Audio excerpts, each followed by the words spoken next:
So this was our first stop of the trip for quilt shops.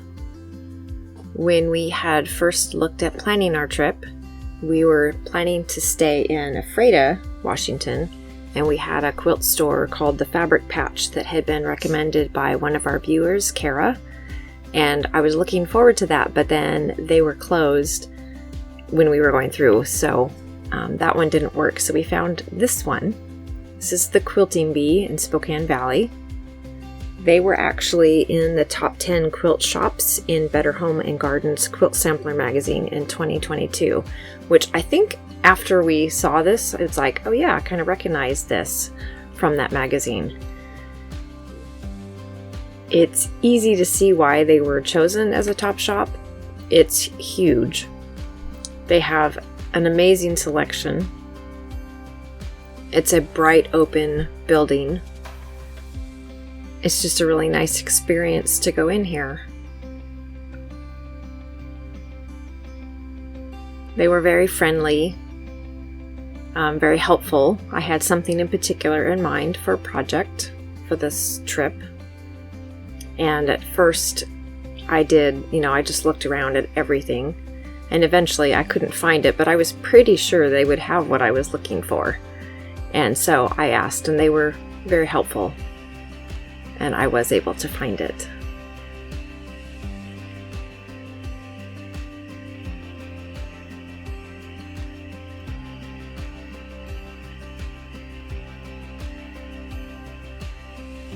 When I first walked in, it was like, wow, this is overwhelming. There's a lot here. It's going to be hard to choose from.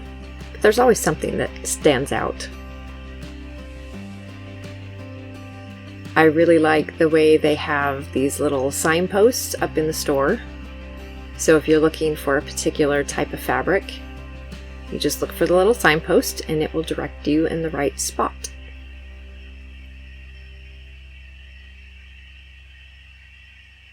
There I found narwhals. I thought my kids would like that.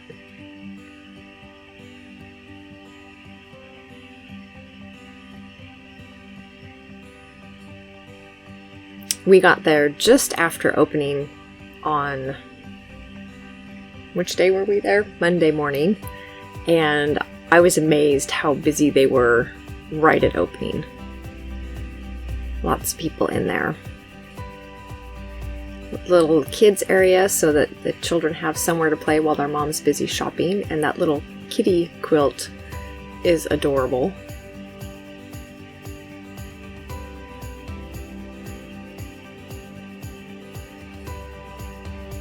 And there's the kit for it. Kit of kitties.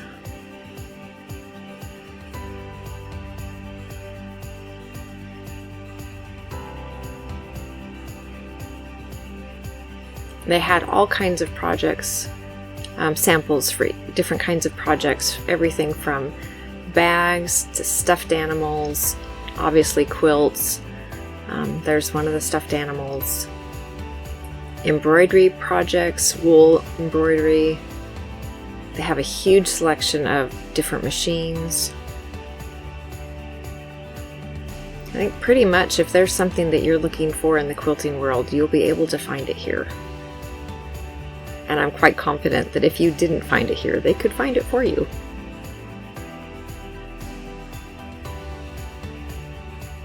This was the area that has embroidery supplies.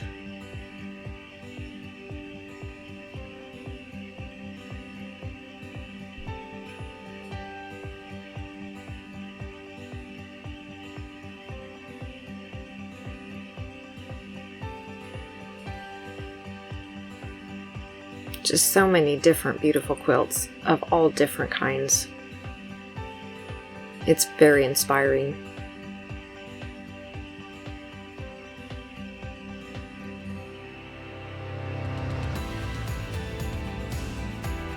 And I love seeing the old machines. I'm glad that Keith does video of these because usually I'm pretty focused on finding fabric or whatever I need for a project. And so I don't often take time to really look around at the shop that much. So when I get to review these videos, then I see things that I didn't notice at all. that I appreciate.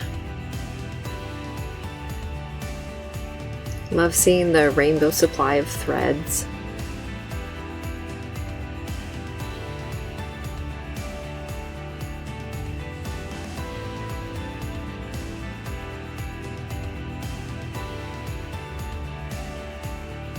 Lots and lots of threads.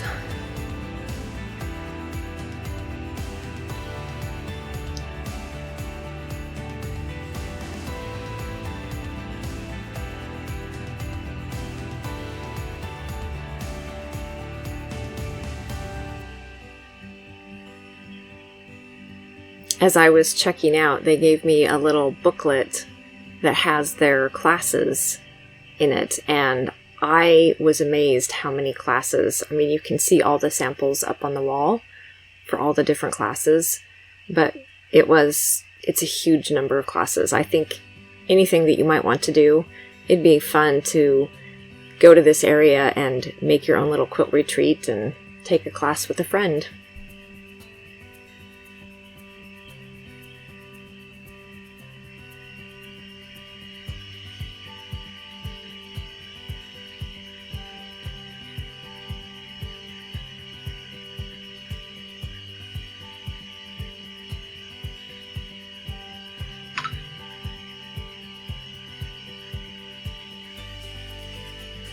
What I really wanted to do on this trip was make a project bag, and I decided that I thought a good theme would be just sewing things. So I got some, there's the pattern for the project bag, just one of those zipper bags with clear vinyl. I have measuring tape for the inside, and then the little cute fun fabric for the outside. So that's the theme I decided to go with.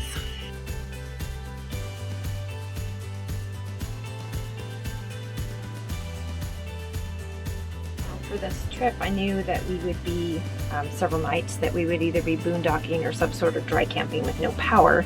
So I wanted to have some hand projects, and so I grabbed first of all crochet. This is remnants of, I had done a dishcloth a long time ago that I had actually knitted, and I didn't like it. I don't knit. I keep trying, but it doesn't work. So I decided I would just try crocheting one. So I can do this actually in the truck while Keith is driving, and that's kind of handy. I don't have a specific pattern. I'm just doing a single crochet and a chain across and then back. I think it was 40 stitches. And then I also have a Clover quick yo-yo maker that I had wanted to try. This is what they make. This is their small size. I have no idea what I'm going to do with these. This is my eventual something, but it's handy. So the fabric just snaps in, and you just cut the extra fabric for your seam allowance, and it doesn't have to be exact. And then it actually goes really quick because there are little slots that are there, and you just fold your seam allowance down and you go from one spot to the next around the circle.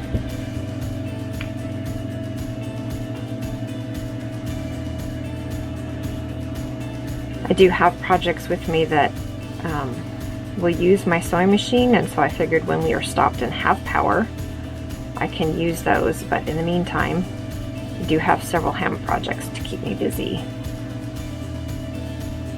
Also, the baby quilt that I finished for my niece, I had some threads that need to be tied off and trimmed off.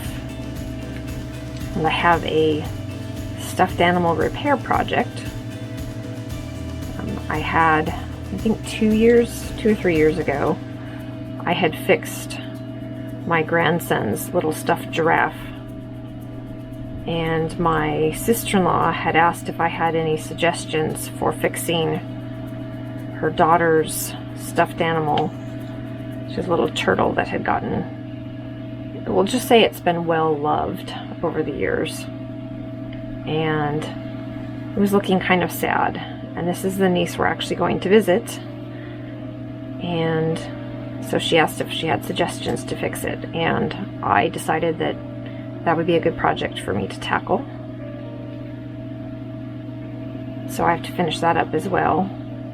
Where did I start?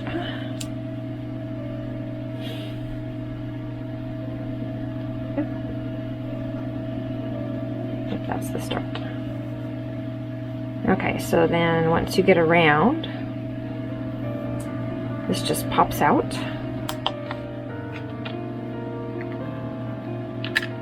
And you snug that down tight. The seam allowance going in.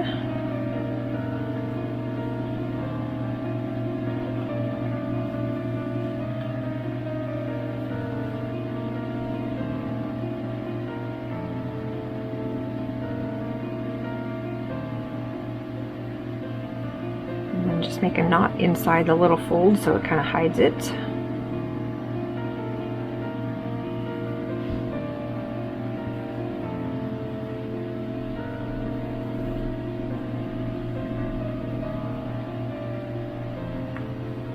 Ouch.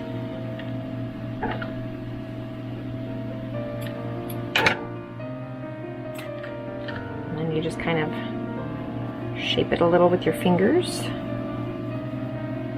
And there you have a yo-yo. Quick and easy and fun to do. Mr. Turtle, he was missing an eye, and he had some paint and other things that were on his fur that some we had to trim, some I was able to clean off. And right now I'm getting ready to start stuffing him again. So I have his stuffing here, all nice and clean. So I'm just kind of pulling it apart so it's not clumpy, and then I will start stuffing him again. So this will be kind of a slow process.